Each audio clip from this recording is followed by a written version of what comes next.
കാണിച്ചിട്ടുള്ളത്? എന്തെങ്കിലും ഒരു കുറവ്? 5 വയസ്സുകാരന്റെ വിവരമാണോ ഈ 25 വയസ്സുകാരന്? 25 വയസ്സുകാരന്റെ വിവരമാണോ 50 വയസ്സുകാരന്? ഒരു കുറവും അല്ല നമ്മളോട് കാണിച്ചിട്ടില്ല. നട്ടപ്പാതിരെ നേരത്ത് കിടന്നുറങ്ങുമ്പോ ബിസ്മിക്കല്ലാഹുമ്മ അഹ്യാ വ അമൂതു, നാഥാ നിന്റെ കൈകളിലേക്ക് ഒരു മരണമെന്ന സ്ഥിതിക്ക് ഞാൻ എന്റെ ആത്മാവിനെ ഏൽപ്പിച്ചു തരുന്നു റബ്ബേ എന്ന് പറയാൻ മറന്നിട്ടുകൂടി നേരം വെളുക്കുമ്പോ അവരുടെ ആവശ്യങ്ങൾ പൂർത്തീകരിക്കാനും നമ്മളെ സന്തോഷത്തിനും വേണ്ടി ജീവൻ തിരിച്ചു തന്ന നാഥൻ, ആ നാഥൻ എന്തു കുറവാ മനുഷ്യരെ നമ്മളെ ദുനിയാവിൽ നമ്മളോട് ചെയ്തിട്ടുള്ളത്? ഓരോന്നും കാലത്തിനനുസരിച്ച് ആവശ്യത്തിനനുസരിച്ച് എത്തിച്ചു തരുന്ന നാഥൻ, ആ അള്ളാഹുവിൻ നമ്മളെക്കാളേറെ സ്നേഹിച്ച ഒരു കൂട്ടരുണ്ടായിരുന്നു ഈ ദുനിയാവിൽ. മൂസാ നബി അലൈഹിസ്സലാത്തു വസ്സലാമയുടെ ബനു ഇസ്രായേല്യരായ ആളുകൾ. വലഖദ് ഇഖ്തർനാഹും അലാ ഇൽമിൻ അലൽ ആലമീൻ, ലോകരെക്കാളേറെ അള്ളാഹ് തെരഞ്ഞെടുത്ത ഇഷ്ടപ്പെട്ട ഒരു ജനത. അവരെന്ത് ചോദിച്ചോ അള്ളാഹു അത് അവർക്ക് നൽകിയിട്ടുണ്ട്. ഫിർഔനിൽ നിന്നും രക്ഷപ്പെടുത്തി ജീവിക്കാനുള്ള അവകാശം നൽകി. മറ്റൊരു നാട്ടിലേക്ക് രക്ഷപ്പെടുത്തപ്പെട്ടപ്പോ അവർക്ക് അധ്വാനിക്കാതെ ആകാശത്ത് നിന്ന് മന്നവ സൽവ അല്ലാഹു തആല ഇറക്കിക്കൊടുത്തു. അവർക്ക് ഓരോരുത്തർക്കും ഓരോ തെളിനീര് വേണമെന്ന് പറഞ്ഞപ്പോ ഫൻഫജറത്തിൻ സ്നത അശറ ഐന, പാറക്കെട്ടിൽ നിന്ന് 12 വിഭാഗങ്ങൾക്കായി 12 അരുവികൾ അല്ലാഹു തആല ഒരുക്കി കൊടുത്തു. അവരെന്ത് ചോദിച്ചോ അത് അല്ലാഹു തആല കൊടുത്തിട്ടുണ്ട്. അവർക്ക് കക്കിരി വേണം, കക്കിരി വേണം, വെള്ളരി വേണം എന്നാവശ്യപ്പെട്ടപ്പോ അതും അല്ലാഹു തആല കൊടുത്തു. അവർ ചോദിച്ചത് ഓരോന്നും അല്ലാഹു തആല കൊടുത്തപ്പോ കിട്ടുന്നതിനനുസരിച്ച് അവരെ സ്വഭാവം മാറാൻ തുടങ്ങി. അവർ ഓരോന്നും അള്ളാഹുവിനോട് ധിക്കാരം പ്രവർത്തിക്കാൻ തുടങ്ങി. അതിലാദ്യം അള്ളാഹ് അവരോട് ഓർമ്മപ്പെടുത്തി, നിങ്ങൾ ശനിയാഴ്ചത്തെ ദിവസം ആരാധനയ്ക്ക് വേണ്ടി പള്ളിയിലേക്ക് പോകണം, മീൻ പിടിക്കാൻ പോകാൻ പാടില്ല. അതവർ ലംഘിച്ചു. വീണ്ടും അള്ളാഹു അവരെ ടെസ്റ്റ് ചെയ്തു നോക്കി, നിങ്ങൾ അള്ളാഹുവിന്റെ മാർഗത്തിൽ ഒരു മൃഗത്തെ ബലിയറുക്കണം. അവര് ചോദിച്ചു, കറുത്തത് വേണോ, വെളുത്തത് വേണോ, നീല വേണോ, ചുവപ്പ് വേണോ എന്ന് പരിഹാസത്തിന്റെ ചോദ്യം അവർ ചോദിച്ചു. അത് കേട്ട ഉടനെ ലോകത്തിന്റെ റബ്ബ് അവരെ ശപിച്ചു, കൂനു ഖിറദത്തൻ ഖാസിഈൻ, നിന്ദ്യരായ കുരങ്ങന്മാരായി പോകട്ടെ. ആ ശാപം അവർ കേൾപ്പിക്കുന്നതിന്റെ മുൻപ് അവരോട് അല്ലാഹ് ചോദിച്ചിരുന്നു പോലും ഒരു ചോദ്യം, എന്തുകൊണ്ട് ജനതയെ നിങ്ങൾ ഇങ്ങനെ പേവിലായി പോയി, എന്തുകൊണ്ട് നിങ്ങൾ പിയച്ചുപോയി? അവര് തിരിച്ചു പറഞ്ഞ മറുപടി, അൽ ഫദ്ലു ബിന്നസ്ബി വൽ ഹസബി, ഇതൊക്കെ തരാൻ ഞങ്ങളേ ഉള്ളൂ എന്ന് ഞങ്ങൾ ചിന്തിച്ചു പോയി. ഞങ്ങൾക്ക് കിട്ടുന്ന ഓരോ അനുഗ്രഹങ്ങൾക്കും ഞങ്ങളുടെ വലുപ്പം കൊണ്ടാണ് എന്ന് ഞങ്ങൾ ചിന്തിച്ചു പോയി. ഞങ്ങളെ ശ്രേഷ്ഠത എന്ന് ഞങ്ങൾ തീരുമാനിച്ചു. ആ ചിന്തയാണ് അഹങ്കാരത്തിന്റെ ചിന്ത. ഈ ദുനിയാവിൽ ഒരു പുൽക്കൊടി പോലും അവകാശപ്പെടുത്താനില്ലാത്ത നമ്മളുടെ ജീവിതം കൊണ്ട് പാരത്രിക ലോകത്തെ അള്ളാഹുവിന്റെ സുഖങ്ങൾക്ക് വേണ്ടി മത്സരിക്കുക എന്നതാണ് ഈ ദുനിയാവിലെ മനുഷ്യന്റെ ജീവിതത്തിന്റെ ഉത്തരം. അഹങ്കാരമില്ലാത്ത, മറ്റൊരാളോട് ഹൃദയം കൊണ്ടുപോലും ഏതെങ്കിലും രൂപത്തിൽ ശത്രുത പ്രകടിപ്പിക്കാത്ത ഒരു മനുഷ്യന്റെ ജീവിതം. അതുകൊണ്ടാണല്ലോ ഉമർ ഇബ്നുൽ ഖത്താബ് റളിയല്ലാഹു അൻഹു ഭരണമേറ്റെടുത്ത് അതിന്റെ കുറച്ച് ദിവസങ്ങൾക്ക് ശേഷം നീളത്തിലുള്ള ഒരു കുപ്പായം ധരിച്ച് തെരുവിലേക്ക് ഇറങ്ങിയപ്പോ അദ്ദേഹത്തിന്റെ പ്രജയുടെ കൂട്ടത്തിൽപ്പെട്ട ഒരാൾ വന്ന് ചോദിച്ചു, ഉമറെ, നീ കാപട്യം കാണിച്ചു അല്ലേ, നീ കള്ളത്തരം കാണിച്ചു അല്ലേ? ചോദിച്ചു ഉമർ ഇബ്നുൽ ഖത്താബ്. എന്തേ കാരണം? നാട്ടിലെല്ലാവർക്കും അവര് കൊടുത്ത അഥവാ ബൈത്തുൽ മാലിൽ നിന്ന് കിട്ടിയ വസ്ത്രം ഉപയോഗിച്ചാൽ അതവർക്ക് ഔറത്ത് മറയാനേ പറ്റൂ. പക്ഷെ നിന്റെ വസ്ത്രം അതിനല്പം നീളം കൂടുതലുണ്ടല്ലോ. ഉമർ ഇബ്നുൽ ഖത്താബ് ആ ചോദിച്ച തന്റെ പ്രജയോട് ഓർമ്മപ്പെടുത്തിയ കാര്യം, നീ എന്റെ മകൻ ഇബ്നു ഉമറിനെ കാണുക, അവനോട് വിവരം അന്വേഷിക്കുക. ഇബ്നു ഉമറിന്റേത് കൂടിയാണ് പിതാവ് ഉമറിന് നൽകിയിട്ടുള്ളത്.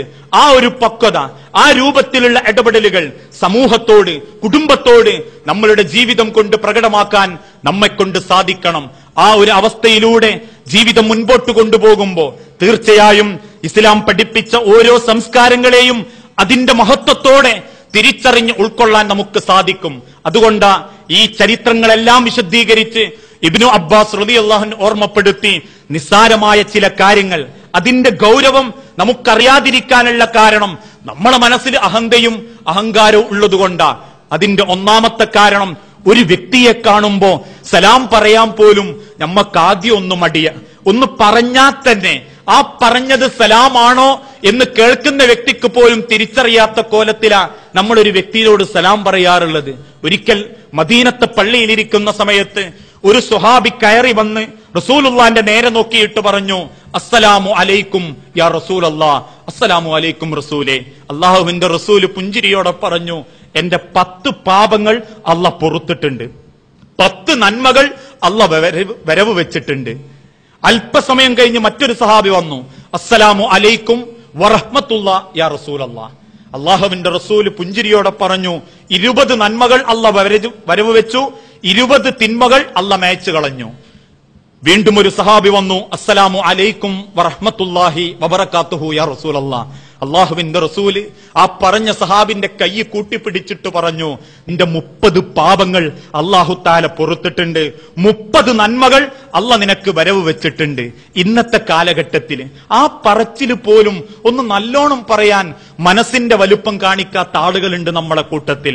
മുഖത്തോട് മുഖം നോക്കാതെ സലാം പറയുന്നവര്. ഇനി പറഞ്ഞാൽ തന്നെ ആർക്കോ വേണ്ടിയിട്ട് അസ്സലാമു അലൈക്കും അസ്സലാമു അലൈക്കും എന്നൊക്കെ നീട്ടിയിട്ടും കുറുക്കിയിട്ടും ആർക്കോ വേണ്ടി ഒരു സലാം, ആർക്കോ വേണ്ടി ഒരു മടക്കല്, അങ്ങോട്ടും ഇങ്ങോട്ടും അല്ലാത്ത വിവരം പറയാ. അസ്സലാമു അലൈക്കും കയ്യിലെന്താ, വലൈക്കും സലാം കൈ കവറാണ് എന്ന രൂപത്തിൽ കൈമലുള്ളതിന്റെ ഗൗരവം അറിയാൻ വേണ്ടി ഒരു സലാം, എവിടെ പോകുകയെന്നറിയാൻ വേണ്ടിയിട്ട് ഒരു സലാം, അസ്സലാമു അലൈക്കും ഇയ്യേട്ടാ, വലൈക്കും സലാം ഞാനിങ്ങനെ അങ്ങോട്ടാ എന്ന് പറയേക്കാൻ വേണ്ടിയിട്ടൊരു സലാം. മനുഷ്യരെ, ലോകത്തിന്റെ റസൂലുള്ള മനസ്സറിഞ്ഞു പറഞ്ഞ 30 നന്മകൾ നിമിഷ നേരം കൊണ്ട് കിട്ടുന്നത്. ഇനി പോട്ടെ, നീട്ടി വലിച്ചു പറയാൻ പറ്റുന്നില്ലെങ്കിലും ഒരു സഹോദരന്റെ മുഖത്ത് നോക്കി അസ്സലാമു അലൈക്കും നിനക്കല്ലാന്റെ രക്ഷയുണ്ടാകട്ടോ എന്ന് ഹൃദയം നൊന്തു പറഞ്ഞ അതും ദുആ ആണ് എന്ന് പഠിപ്പിച്ച മതമാണ് ഇസ്ലാം. എന്നിട്ട് റസൂലുള്ള ഓർമ്മപ്പെടുത്തി, അങ്ങനെ പറയുമ്പോ കഴിയുമെങ്കിൽ നിങ്ങളൊന്ന് ഹസ്തദാനം നടത്തണം. ചില ആളുകളുണ്ട്, കൈ നീട്ടിയാലും കൈ തരികയില്ല, ഇനി പിടിച്ചാലും ആർക്കോ വേണ്ടി ഒരു ചത്ത കയ്യരല്, തുച്ഛത്തൊരു പിടിക്കല്, പിടിച്ചാൽ തന്നെ വേഗം വിടുവിക്കാൻ നോക്കല്, ഒന്ന് പിടിച്ചു കുലുക്കാൻ അതൊരു പാശ്ചാത്യ സംസ്കാരമാണ് എന്ന് നമ്മൾ തെറ്റിദ്ധരിക്കേണ്ടതില്ല. ചില ഉച്ചകോടികളിൽ പ്രധാനമന്ത്രിമാര് കൈ പിടിച്ചു കുലുക്കുന്ന കുലുക്കല് കാണുമ്പോ അതൊക്കെ ഒരു പഴഞ്ചൻ ഫാഷൻ, പ്രധാനമന്ത്രിമാര് നടത്തേണ്ടതാണ് എന്ന് ചിന്തിക്കല്ലേ മുസ്ലിമീങ്ങളെ. അതിലും ലോകത്തിന്റെ റസൂലുള്ള ഓർമ്മപ്പെടുത്തിയിട്ടുണ്ട്. അങ്ങനെ നിങ്ങൾ മറ്റൊരാളുടെ കൈ പിടിച്ച് നിങ്ങൾ ഹസ്തദാനം ചെയ്ത് അതിളക്കിക്കൊണ്ടിരിക്കുമ്പോ ഉണങ്ങിയ ഇലകൾ ഒരു ഉണങ്ങിയ മരക്കൊമ്പിൽ നിന്ന് പൊഴിഞ്ഞു വീഴുന്നത് പോലെ നിങ്ങളുടെ 2 പേരുടെയും പാപങ്ങൾ പൊഴിഞ്ഞുകൊണ്ടിരിക്കും. അതേപോലെ നിങ്ങൾക്കിടയിൽ സ്നേഹം വർദ്ധിപ്പിക്കുകയും ചെയ്യും. പരസ്പരം തെറ്റി നടക്കുന്ന ഭാര്യമാർ, ഭർത്താക്കന്മാർ അതിന്റെ ഗൗരവം മഹത്വം തിരിച്ചറിയണമെങ്കിൽ ഭാര്യമാരോട് എപ്പോഴെങ്കിലും തമ്മിൽ തെറ്റിയിട്ടുണ്ട് എങ്കിൽ വീട്ടിലേക്ക് കയറുമ്പോ സ്വന്തം ഭാര്യയുടെ കൈപിടിച്ച് ഒന്ന് മനസ്സംതൃപ്തിയോടെ കുലുക്കിയാൽ പൊഴിഞ്ഞു വീഴാനുള്ളതേയുള്ളൂ കുറ്റങ്ങൾ, അങ്ങനെ അവസാനിക്കാനുള്ളതേയുള്ളൂ പരസ്പരമുള്ള തെറ്റലുകൾ. നടത്താൻ മനുഷ്യന് മടി, ആരെങ്കിലും നീട്ടിയാൽ അത് പിടിക്കാനും മടി. അങ്ങനെയുള്ള നിസ്സാരമായ കാര്യങ്ങൾ. പുരുഷന്മാര് സ്വർണം ധരിക്കൽ, ലോകത്തിന്റെ റസൂലുള്ളാന്റെ നേരെ വന്ന് അസ്സലാമു അലൈക്കും എന്ന് പറഞ്ഞ് കൈ നീട്ടിയപ്പോ ആ നീട്ടിയ സഹാബിയുടെ കൈവിരലിൽ നിന്ന് സ്വർണ്ണ മോതിരമെടുത്ത് ദൂരത്തേക്ക് വലിച്ചെറിഞ്ഞു റസൂൽ. ആ എറിഞ്ഞതിന് ശേഷം വഅലൈക്കുമുസ്സലാം വറഹ്മത്തുള്ളാഹ്, നീ തിരിച്ചു പോയിക്കോ. തിരിച്ചു നടന്നു പോകുന്ന സഹാബിയോട് വേറൊരു സഹാബി ഓർമ്മപ്പെടുത്തി, എറിഞ്ഞു കളഞ്ഞ മോതിരം സ്വർണമാണ്, എടുത്തോ, നിനക്ക് മറ്റെന്തിനെങ്കിലും ഉപയോഗിക്കാം. സങ്കടം കൊണ്ട് ആ സ്വഹാബി തിരിച്ചു പറഞ്ഞ മറുപടി, ഛർദിച്ചത് തിന്നാൻ എന്റെ മുത്തുനബി എന്നെ പഠിപ്പിച്ചിട്ടില്ല. എനിക്ക് ഹറാമാണെന്നറിഞ്ഞ് എന്നിൽ നിന്ന് വലിച്ചെറിഞ്ഞൊരു സാധനം അതിന് എനിക്ക് വേണ്ട. ഇന്നത്തെ കാലഘട്ടത്തിലോ ജനിച്ച ആൺകുട്ടികൾക്ക് സ്വർണം തൊടിക്കുന്ന രക്ഷിതാക്കള്, മുജാഹിദുകാരന്റെ കുടുംബത്തിന് പകരത്തിന് പകരം സ്വർണം കൊടുക്കുക.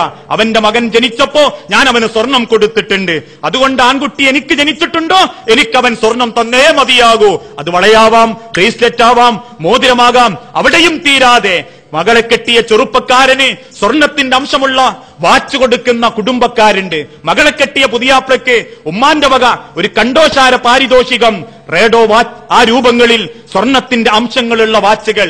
വേറെ ചിലര് പവറിനു വേണ്ടി കൈകളിൽ ചങ്ങല കെട്ടുന്നവര്. ആ രൂപങ്ങളിലുള്ള ഇടപാടുകൾ ഒരു മുസൽമാന്റെ ജീവിതത്തിൽ ഉണ്ടാകാൻ പാടില്ല. മുടി വെട്ടുന്ന വിഷയത്തിൽ പോലും ഗൗരവത്തോടെ ലോകത്തിന്റെ റസൂൽ ഓർമ്മപ്പെടുത്തിയിട്ടുണ്ട്. എല്ലാം കൂടി പറയാൻ സമയമല്ല.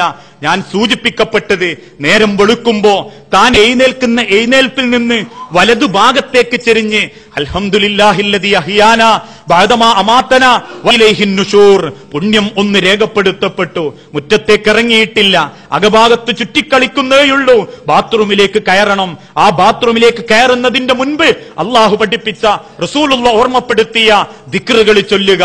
പുണ്യം 2. അങ്ങനെ കയറുമ്പോ, അങ്ങനെ അകത്തേക്ക് കയറി പുറത്തേക്കിറങ്ങുമ്പോ, അങ്ങനെ ഓരോ സമയത്തും കാലുകളുടെ അടയാളങ്ങള്. അതിനുശേഷം ബ്രഷ് എടുത്തു, ആ ബ്രഷ് വലതുഭാഗത്തേക്ക് കൊണ്ടുപോയി, പുണ്യം രേഖപ്പെടുത്തപ്പെട്ടു. അതിനുശേഷം മുഖം കഴുകി വലതുഭാഗം കൊണ്ടാരംഭിച്ചു, പുണ്യം രേഖപ്പെടുത്തപ്പെട്ടു. പുറത്തേക്കിറങ്ങി വസ്ത്രമെടുത്തു, അതിന്റെ വലത്തെ കൈ ആദ്യം ധരിച്ചു, പുണ്യം രേഖപ്പെടുത്തപ്പെട്ടു. പുറത്തേക്കിറങ്ങി ചെരുപ്പ് ധരിക്കണം, വലത്തെ ചെരുപ്പ് ആദ്യം ധരിച്ചു, പുണ്യം രേഖപ്പെടുത്തി. വീട്ടിന്റെ ഉമ്മറത്തേക്ക് ഇറങ്ങുമ്പോ തവക്കൽതു അലല്ലാഹ് ലാ ഹൗല വലാ ഖുവത ഇല്ലാ ബില്ലാഹ്, പുണ്യം രേഖപ്പെടുത്തപ്പെട്ടു. അങ്ങനെ വലത്തെ കാല് പുറത്തേക്ക് വെച്ച് റബ്ബിൽ തവക്കുൽ ചെയ്ത് വീട്ടുകാരനോട് സലാം പറഞ്ഞ് വാഹനത്തിൽ കയറി സുബ്ഹാനല്ലദീ സഖറ ലനാ, പുണ്യങ്ങളുടെ ഘോഷയാത്ര. ഇതൊന്നും ഒരല്പം ശ്രദ്ധ കാണിച്ചാൽ നേടിയെടുക്കാൻ പറ്റുന്നതായിരുന്നിട്ടുകൂടി എന്തൊക്കെയോ കാരണങ്ങളുടെ പേരിൽ ദുനിയാവിലെ ആഗ്രഹങ്ങളും അത്യാഗ്രഹങ്ങളും അഹങ്കാരങ്ങളും ഹൃദയത്തിൽ പേറിയപ്പോ ഒക്കെ ഇല്ലാണ്ടായിക്കൊണ്ടിരിക്കുക. മനുഷ്യന്റെ ജീവിതത്തിൽ നിന്ന്, അവന്റെ ചിന്തയിൽ നിന്ന് അതുകൊണ്ടൊന്ന് മാറുക.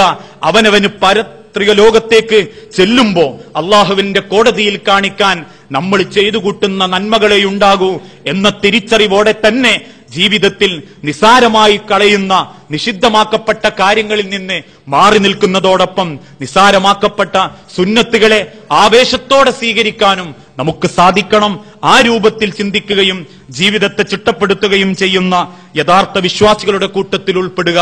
ഒരൊറ്റ കാര്യം കൂടി, അങ്ങനെ ജീവിക്കുന്ന ജീവിത പ്രവർത്തനങ്ങൾക്കിടയിൽ മരിച്ചു പോകുമ്പോ നമുക്കൊരു വിശ്വാസം ഉണ്ടാകണം. ഒരാളോട് പോലും ഞാനൊരു വേണ്ടാത്തത് ചെയ്തിട്ട് എന്റെ ജീവിതം കൊണ്ട് ഒരാൾക്ക് പോലും മാനഹാനിയോ എന്നോടൊരു വെറുപ്പ് തോന്നുന്ന സ്വഭാവമോ അറിഞ്ഞുകൊണ്ട് ചെയ്തിട്ടില്ല എന്ന ഒരു റാഹത്ത് ഒരാളുടെ ഹൃദയത്തിൽ ഉണ്ടാവണം. അതാണ് റബ്ബ് ഓർമ്മപ്പെടുത്തിയതും മനസ്സിന്റെ വിശാലത.